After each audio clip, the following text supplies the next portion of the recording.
It took me to my knees. What happened here in 19 minutes shattered their world. When I saw him, I knew that something bad had happened.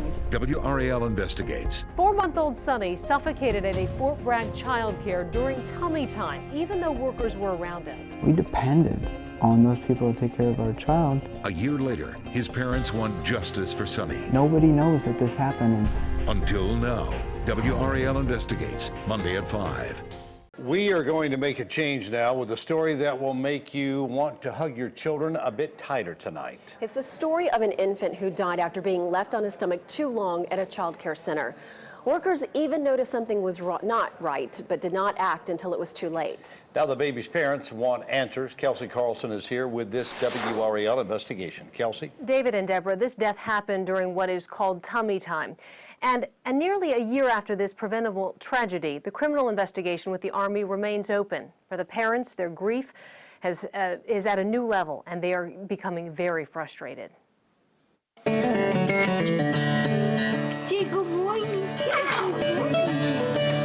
When Santino Degenhardt, known as Sonny, came into the world, the laughter came easy, and life's little moments were spectacular.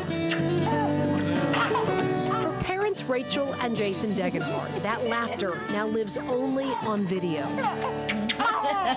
Lightning McQueen and his winning team. Rachel spends Fridays reading to her 4-month-old son at his gravesite from a book with Jason's recorded voice. Jason tirelessly pores over documents to understand how his son suffocated without childcare workers realizing it. It was March 9th, 2012 that Rachel last saw her son smile when she dropped him off at Pope Child Care Center on Fort Bragg. Both Jason and Rachel are soldiers at Bragg, and Jason was on assignment at the time. I went to work and received a dreadful call. When I saw him, I knew that something bad had happened. I just didn't know what happened to him. Sonny suffocated on the floor during tummy time, while a child care worker was getting the room ready for the day by cleaning bottles and putting sheets on mattresses. Just like any other parent, you know, was begging God to just, you can take my life, just let him live, you know. He was on life support for 6 days before Jason and Rachel said their final goodbyes on March 15th. The last time I saw him, he was a beautiful, healthy boy. Added to their painful loss, the frustration about trying to find out what happened to Sonny. The first time I got any details was when I requested it from the state's investigation, and I received it, September? 6 months later? There's a timeline for what happened because there was a surveillance camera in that room. Keep in mind that Sonny was especially vulnerable on his stomach because he could not roll over on his own yet.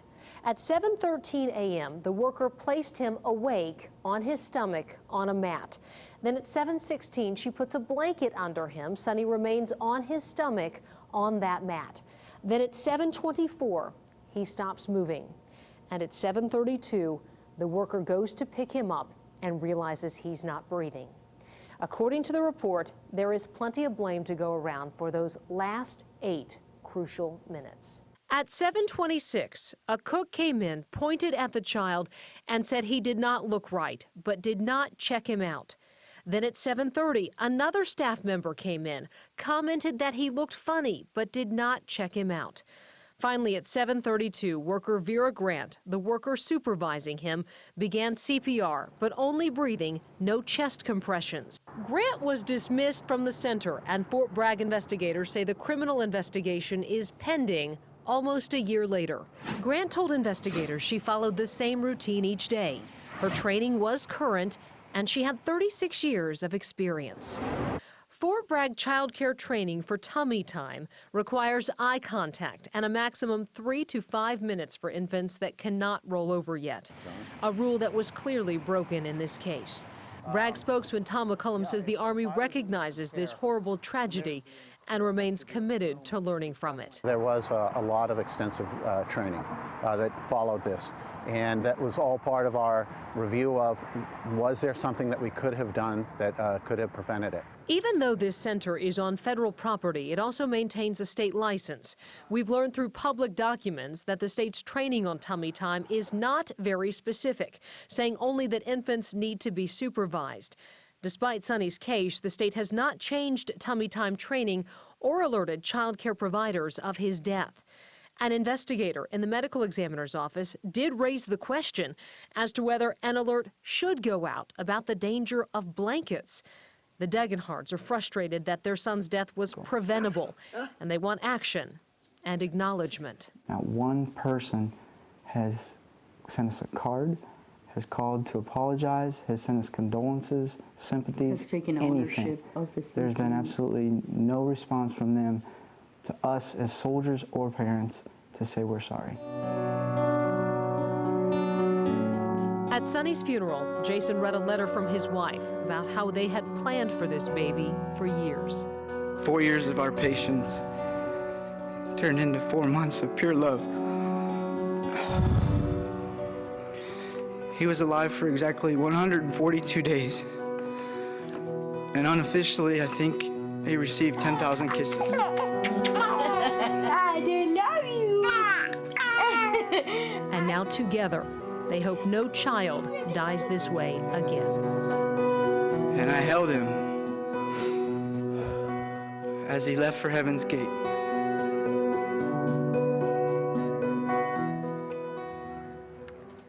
Vera Grant, the child care worker in charge of Sonny, and her attorney have not responded to our request for an interview. Through public records, we know she was caring for Sonny, a 9-month-old, a 13-month-old, and a 17-month-old that morning. She told an Army investigator she was focused on getting everyone to the table to eat at the same time that morning. The Department of Health and Human Services also would not talk on camera, but released a statement saying in part that it is monitoring training. Again, the state has not made any changes to its tummy time training to better define what supervision is. Kelsey, it's an amazing story. First off, I'm stunned that this family has not heard from the folks at Fort Bragg. Beyond that, was there any history of problems for this family?